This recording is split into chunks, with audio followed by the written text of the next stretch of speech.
Hello and good day. My name and this is the Fish Tank Podcast. I am someone who often thinks about issues to discuss, which is why this podcast has come to exist. Good topics or bad, I am willing to discuss it.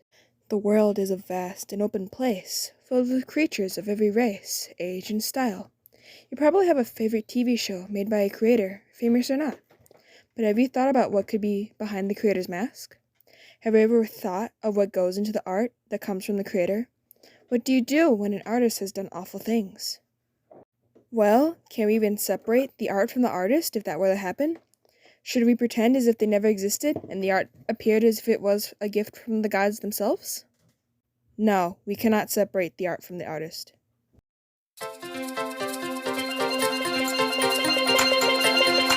You're probably wondering, hey, why can't I separate the art from the artist? Shouldn't I be able to do that? Shouldn't I be able to enjoy what has already been enjoyed?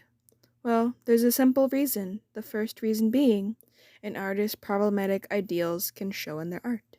Think about it this way. Have you read Harry Potter as a kid? Have you read it before and thought about, hey, I like this character. What is this character doing? Well, what if I told you that some of the characters in Harry Potter were problematic because of the writer?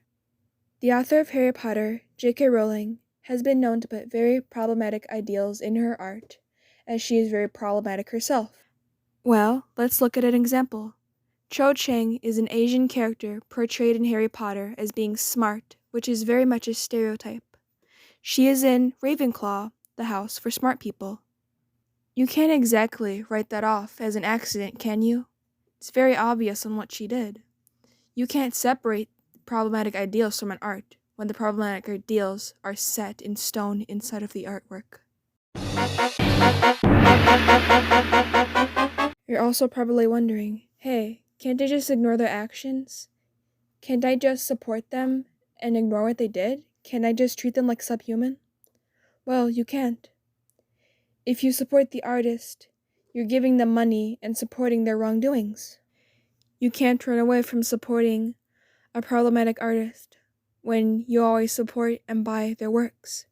Supporting an artist can be many things, such as buying their products, following them on social media, and talking to them or actively sharing their artwork. Think about it. You're supporting a racist and spreading around a racist's music while telling everybody, hey, they're racist, but sending them the links to the racist, and the racist gets money. You don't want that, do you? That's why art is still connected to the artist this way, and why you can't separate the art from the artist.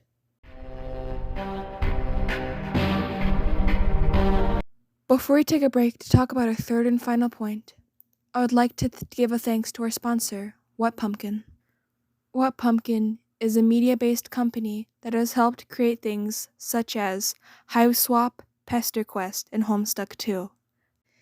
They are in dire need of financial support, and it would mean a lot to me if you supported their work.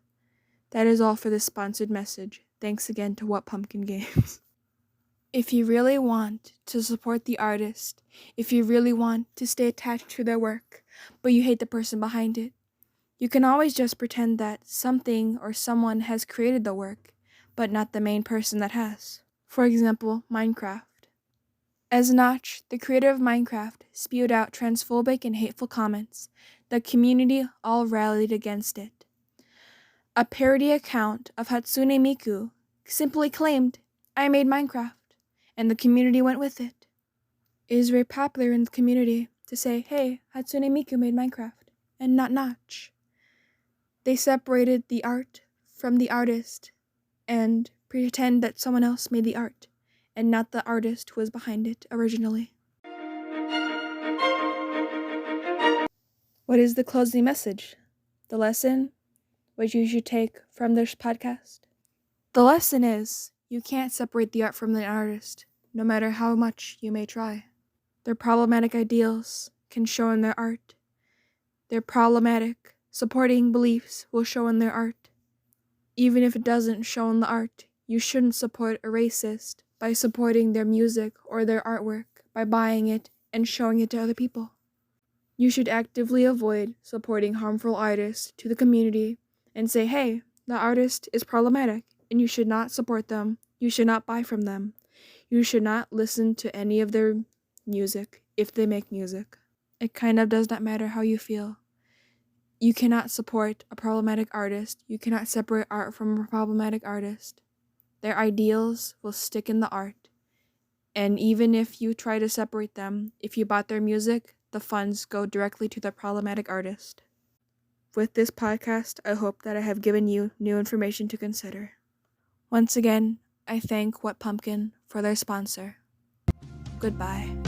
I wish that I could turn back time, 'cause now the guilt is all mine.